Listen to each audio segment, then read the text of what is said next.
Good afternoon. This is Dr. Douglas Beck with the Hearing Matters podcast, and this is a very unusual Hearing Matters podcast. As you know, we almost always do clinical and academic stuff. We don't talk about very many other things.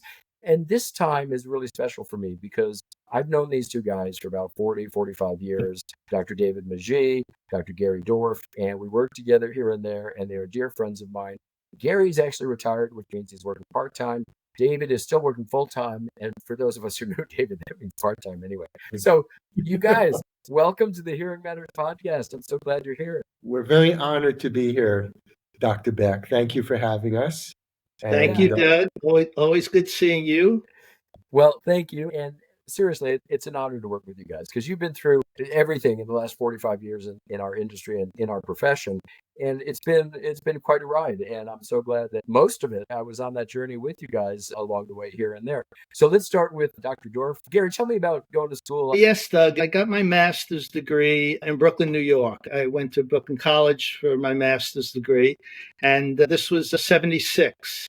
And in 76, ASHA frowned upon and called it unethical for audiologists to dispense hearing aids. They did. Yeah, that went on until about 79. Yeah. That's right. And I kind of thumbed my nose at ASHA, and I did work for a private practice dispenser in Queens, New York. And because of that, I had some hearing aid experience. And after I graduated in the ASHA journals, there was this opportunity in Saskatoon, Saskatchewan. Say that 5 times fast. Saskatoon, Saskatchewan. So truthfully, I had no knowledge where the heck this place was. And right.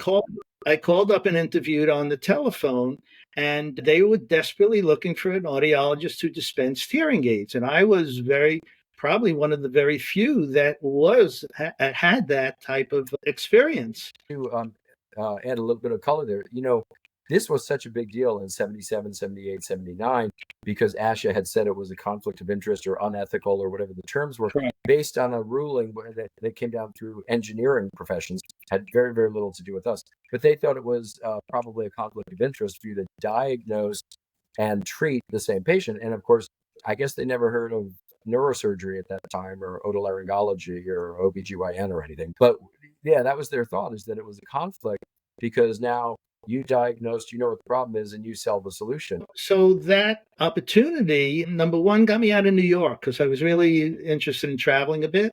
Yeah. And it was in Saskatchewan, and not knowing where it was. During the interview, I asked the gentleman, so how do I get to Saskatchewan? This is absolutely the truth. He said, well, if you do take the job and you plan on driving out here, just go to North Dakota and make a right. And he said, just keep driving, and the second decent sized city you run into was Saskatoon. So anyway, that's where I kind of really, really began dispensing in earnest. I worked part-time for the School for the Deaf. It was a fabulous job traveling to all the Northwest Territories, indigenous people, and it was a wonderful start to my career. I think it's extraordinary too, because as you say, back then, we had audiologists with masters and PhDs, but we really did not have a lot of hearing aid knowledge, and nobody did, frankly. And so it was about that time, 1980, 81, 82, is when all the books really started to come out. And all of them almost exclusively, were written by audiologists on hearing aid dispensing and how do you know how much gain to apply, how much output, and all of the technical stuff that goes into programming and fitting hearing aids. That was all coming out of the audiology literature in the 80s and 90s. But I agree that back then, if you were trying to start a clinic that had hearing aid dispensing, there weren't really that many experts in hearing aid dispensing in audiology because we were prohibited from doing it. But it changed rather rapidly and complete 180 after that. And, even back in those days, I remember in 84, 85, 86, people saying, oh, you're an audiologist. What do you know about hearing aids? And, it was really a divisive issue. And it was unfortunate because we often found ourselves working in two different lands, right? The land of audiology and the land of hearing aids. And audiologists, of course, by that time, 82, 81, 80, they were taking all the courses on hearing aids and teaching all those courses. So it had changed quite dramatically during those years.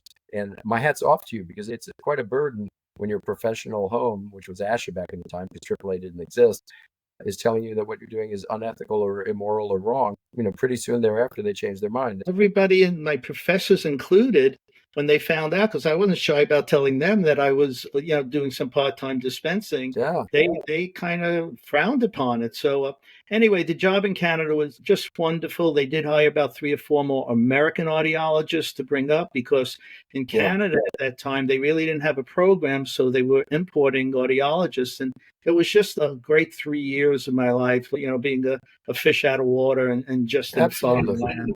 Yeah. Absolutely. And your friend's direction on how to get to Saskatchewan reminded me that in 1964, February 9th, 8 o'clock p.m., Channel 2 in New York, WCBS, after the Beatles were on Ed Sullivan at that moment, the next day there were some interviews, and they said, "Oh, well, Mr. McCartney, how did you find America?" And he said, "Oh, we made a left at Ireland." But okay, so I think. So, Doug, I would just like to comment that, yes, I don't think it's fair to Dr. Dorf that he was labeled unethical and immoral for dispensing. I think there were so many other reasons. Other good reasons why that label is stuck with him, but I don't think it has to do anything to do with dispensing. So, Gary, I'm in your corner. I appreciate that clarification. David, if you don't mind, tell us a little bit about your education. You started as well in New York, right? Yes, actually, I did my graduate work at the University of Connecticut, and right. Growing up in New York, where I'm from, I always had this thing about California and how one day I would love to live there. And I was married, but no children. So I decided, hey, now's a good opportunity. And so we drove out to California. I got a position as a clinical audiologist at the University of California, San Francisco, which I worked at for just about 3 years. That's and great. They were pretty progressive in that we started a dispensing program there in 76. And I kind of started that and ran that. And it was a great experience in San Francisco. Did you run into any of those issues that Gary was mentioning where you were prohibited from dispensing in 76? Oh, we were not. And actually, what was interesting was the director of the program, his name was Robert Flower, PhD. Sure. And he was the president of ASHA. And he had no problems with us starting a dispensing program because he felt it was in the best interest of the patient rather than us to continue to refer out. So I give him a lot of credit and the foresight that he showed in allowing us to start that. Just incredible. Now, was Robert Sweeto there when you were there? Robert was not. Robert was the head of the speech and hearing clinic in San Francisco. Okay. As I say, Robert Flower was the director. Right. And again, it was a wonderful experience. Learned a lot there about clinical audiology as well as dispensing. Sure. And where'd you go after that, Dave, after UCSF? After that, I found that I was really more interested in the business part of audiology. And I was approached by a couple of people who were starting a new business. Right. And Knox Brooks, who you may have heard of. I remember Knox dearly. What a wonderful guy. Yeah, a really bright guy ahead of his time as far as being a hearing aid dispenser, and a fellow named Richard Scott. Sure. And so I joined them and moved to Southern California, which made my wife very happy since it's much warmer weather. Oh, yeah. And we started that business back in 1977. And then the rest is history. And that's where we had met Gary in 1978 at an ASHA convention. And Gary was there to look to purchase some equipment for his clinics in Saskatoon. But I think he was also considering moving out to Saskatoon at that time. I think he had enough of the cold weather. And we interviewed him and we offered him a position. And Gary, why don't you explain what determining factor made you decide to join us? So the short story is, and David had every fact correct, what he just indicated. In late 78, I was asked by the Saskatoon government, province of Saskatchewan, to go down to ASHA and buy some audiological equipment. I went down there. I ran into a very dear friend of mine from New York, Ron Meltzner, who at that point was working for Widex Hearing Aid Company and later became the president of Widex USA. And Hal Henn. And he introduced me to David and Dick because he knew they were working the Whitex product, number one, as a consulting firm, and they were also looking for an audiologist. Now, they had just received the contract with the LA City school system, which at that point had the largest deaf and hard of hearing program in the nation, and they needed somebody to manage that. So I gave it some thought because David was right. I've been in Saskatoon about two and a half years, and I was looking towards New York. I never thought California would be an option. And anyway, David invited me one night to a party bus that they had rented for a lot of their accounts. I said, what the hell? I really didn't know many people. So it ended up in Chinatown at a restaurant. And, and towards the evening, I thanked David and Richard, who was on the bus as well. And I said, let me give it some thought. And I didn't have to give it much thought because next morning I looked in the mirror and said, California, here I come. Oh, that's great. That's great. So you guys worked with a lot of the folks that I was touching base with back in those days. And it was so much fun to be in the profession back then because everybody was about sharing knowledge and supporting each other. And, it was quite, what's a good word? It was a very exciting young profession. I mean, the profession's been around since the end of World War II. And David, you were talking about stuff. And that was Mark Ross was there back in those days. Yeah. And Mark was another lovely guy, just, give you the shirt off his back and so well versed in oral rehabilitation and everything he went through in the military with his hearing loss. Just an amazing situation. I think you guys were really there in the heyday, and what a great ride. So I have a couple of questions I want to ask about. So Gary, Mick Jagger called and he mentioned that he had dinner with you recently. Can you talk about that? So obviously I've been covering Hollywood and LA and Beverly Hills for the last 40 years. So I have had, as David has had, several opportunities to meet famous people and actually help fit several famous people. Yeah. So without name dropping, Mick Jagger, the story about Mick Jagger was I actually was at dinner with my lovely wife, Deborah, late one night in Beverly Hills at a kind of a sushi hole-in-the-wall restaurant. Yeah. And it was about 11:30, 12 o'clock. The place was pretty jammed because it is small. And in that room, they have tables that are like 5 inches from each other, right? Oh, yeah. Typical sushi.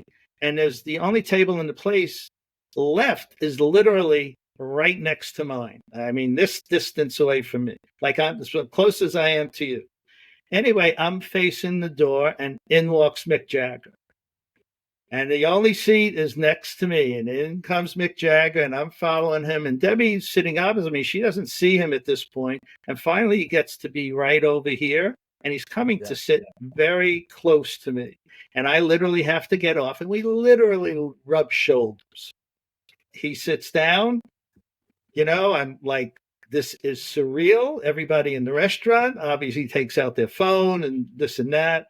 Anyway, he sits down next to me, and I have no recollection, truthfully, of what I said, but I did introduce myself. And ultimately, being the professional he is, he said, well, it's very nice to meet you and your lovely wife, and I hope you have a wonderful dinner. End of conversation. So you guys are kind of like this. I mean, it served my purpose. Gary, don't forget or leave out the part that immediately after that, he moved his table. Yes, he did. Oh, yeah. See, that was the part he told me. He said... Gary neglects to include that. After you spilt his wine, because you were so close and your hand hit his wine. He stayed there. Sorry, Doug. He stayed there about 10 minutes. Yeah. And if the name Nobu means anything to anybody in the sushi world, this was Nobu's first restaurant. And out comes Nobu standing behind me, talking to Mick Jagger and asking him if he would like to move his table. And Mick didn't flinch an eye. And they found a table that had just opened up on the other side of the room. So, David, I was looking you up, because I think I first started working with you guys in the mid-'80s, something like that. There was a time when I lived in Seal Beach, and you guys had a clinical and a business office in Seal Beach, California, right outside of Leisure World, I might add. Mm-hmm. And, it was an amazing situation because that was the first office that I ever saw that I thought, oh, this makes sense. Having a hearing aid office right in the shopping mall there, strip mall of a retirement home. That was brilliant. And I know that office did so well for very, very long because of the two of you. And David, what I was going to say is I first read about you, though, in 1985 in the LA Times. It was an article about a product called Innovate. Hitting the face. Yes, Can that was a tell us very about that?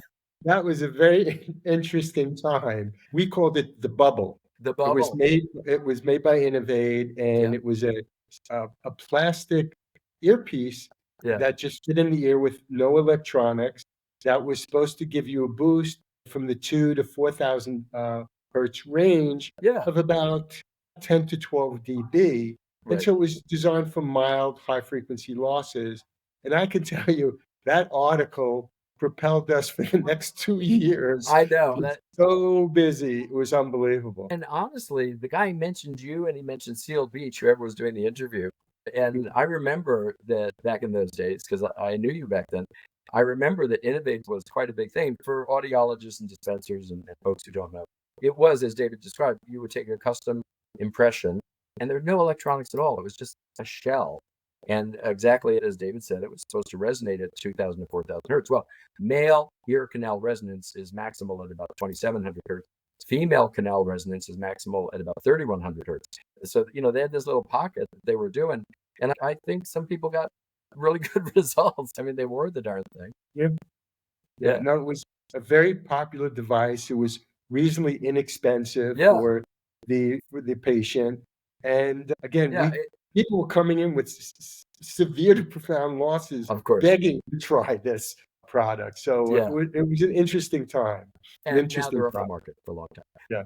So, Gary, more interesting than audiology, I think, is probably being a taxi driver in New York. And if I recall, your dad had a medallion, right? Wow, very good, Doug. Yes, my dad bought a medallion. He had his two older brothers had provided him some funding, and he bought a medallion. Yeah, in 19. Tell us what a medallion is, because I don't think people in 2025. Okay. Well, my dad struggled to find his place and his workplace, and he wound up driving a taxi cab in New York. And in order to be your own boss, basically driving rather than working for a fleet of taxi cabs, which was pretty prominent in New York at that time, you would pay the city a fee for a medallion. And the medallion, oddly enough, Doug, believe it or not, I have one behind me on my. It's not visual here, but it's up. Oh, okay. On the mic, because I bought one at a swap meet a couple of years ago. It's just the tag that indicates that you own this cab and you are self-employed, basically. And yes, those medallions, though, they could go for $250,000. So my dad, yes, bought it for $16,000 at probably mid-60s, and it was his self-employment. He worked 6 days a week, 8 hours a day, 10 hours a day. And then he sold it the 78 for like about 47,000. So it appreciated pretty quickly. But, medallions kind of did get up to almost $1 million until Uber hit. And if you hear Mark Cuban talk, he said the investment he didn't make, which was the worst choice, was in Uber, because he felt that the taxi industry would never allow Uber in the big cities. And that was his reason for not investing. And look what happened to the taxi drivers. They're kind of they're still there, but boy, medallions are down to almost nothing at this point. But do you even need a medallion anymore to drive in New York? For a taxi, yeah. The medallion is still a viable option to be self-employed, but there's a lot of graft in that. We found out afterwards. So it's certainly not the 1960 medallion that my dad had. Thanks for asking, Doug. Oh, absolutely. And David, did I hear something that you lectured in Japan, or did I get that wrong? Actually, you did hear that. I'm not sure who you heard it from. I won't say it was a malicious rumor, but I did go to Japan for WideX, because what was going on in Japan back in the late 90s and early 2000s was that they were still fitting monaural people 90% of the time. Right. Or monaural hearing aids 90% of the time, I should say. And they didn't really have a good grasp of the hearing aid industry. There is no audiology in Japan. If people wanted an audiology degree, they would go to Australia to attend university there, and there were very few audiologists.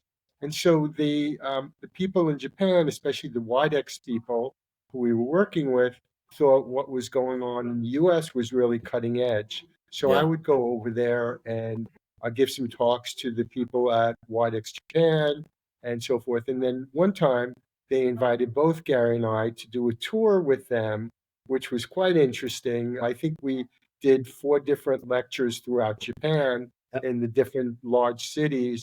And unlike seminars that we'd have here, we might get 20 or 30 people. We had hundreds of people attend these meetings, and they'd all be wearing headphones to translate what we were saying. And what was fun was when they would start the meeting, they would kind of, go through the agenda, and then they would introduce Gary and I to the music Born in the USA by Bruce Springsteen. And it was really a big deal. As you know, the Japanese personality is such, they're quite shy in front of large groups. So one would say, are there any questions? Maybe would get 1 or 2 questions from the audience. But then afterwards, one would go to the buffet, there would be lines of people waiting to ask us questions. And it was just a fantastic experience.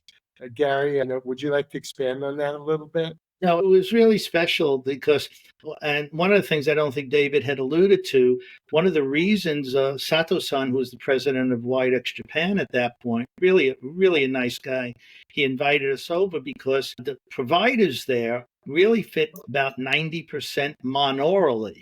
Yeah. And they wanted us to teach them how to fit binaurally because the doctors were in charge, but they were afraid to usurp what the doctors had recommended to them.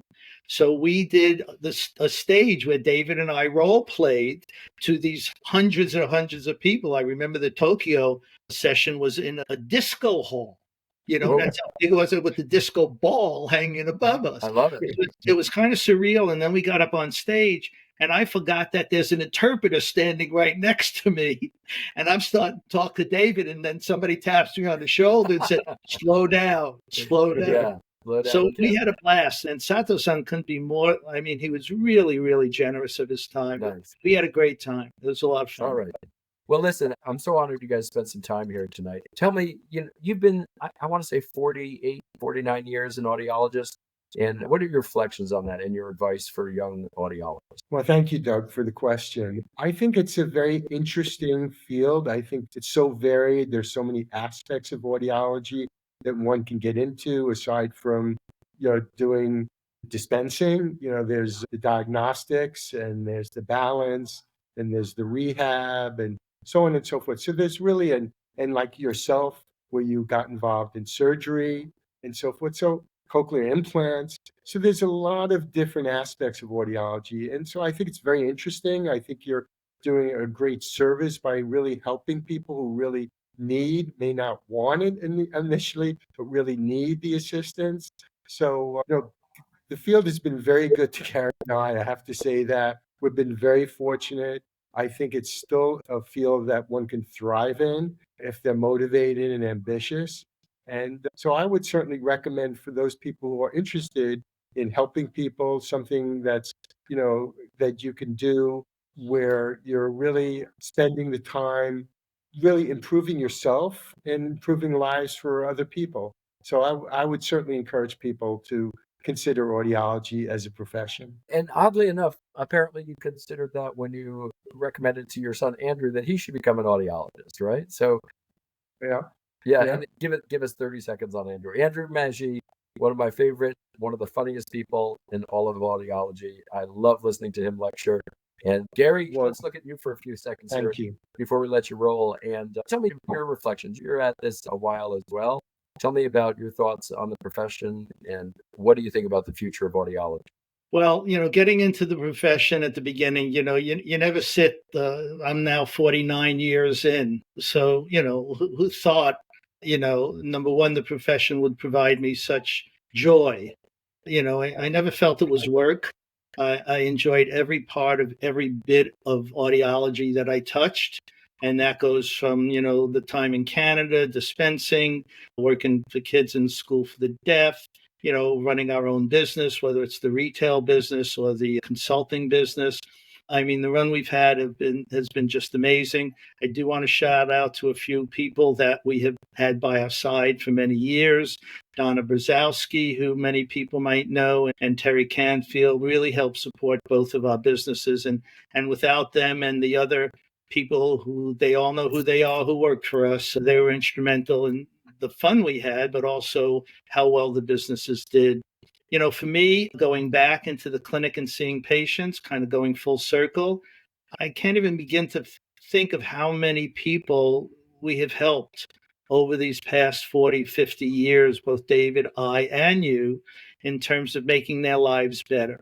And look, for a job, if anybody's looking for a position or a career, audiology is really, really a terrific opportunity and option, because you're dealing with technology, you're dealing with the growth of an industry, you're dealing with the growth of technology, but you're also helping people. And for me, going back into the clinic and ending my career at some point, seeing patients, I can't imagine a richer opportunity for those people who are looking to make their way in the world. I couldn't be happier. Well, we could go on and on for hours, but I wanted to give you guys the chance to be on Hearing Matters podcast. I think you're both giants in the profession, in the industry. And I think that, although there are admittedly thousands and thousands of people who know you, most of them, oddly enough, know you as professionals. They don't know you as, individuals and the stuff you've been through and accomplished. So I'm glad that we had the opportunity to address some of that. I love you guys. I'm so proud of you both, and I will look forward to next time we get together. Well, thank you, Doug. And just another quick word. We want to congratulate you on all the many, many contributions you've made to the profession and to all the audiologists out there. Thank you so much, you guys. Have a great evening. Take care. Thanks again, Doug.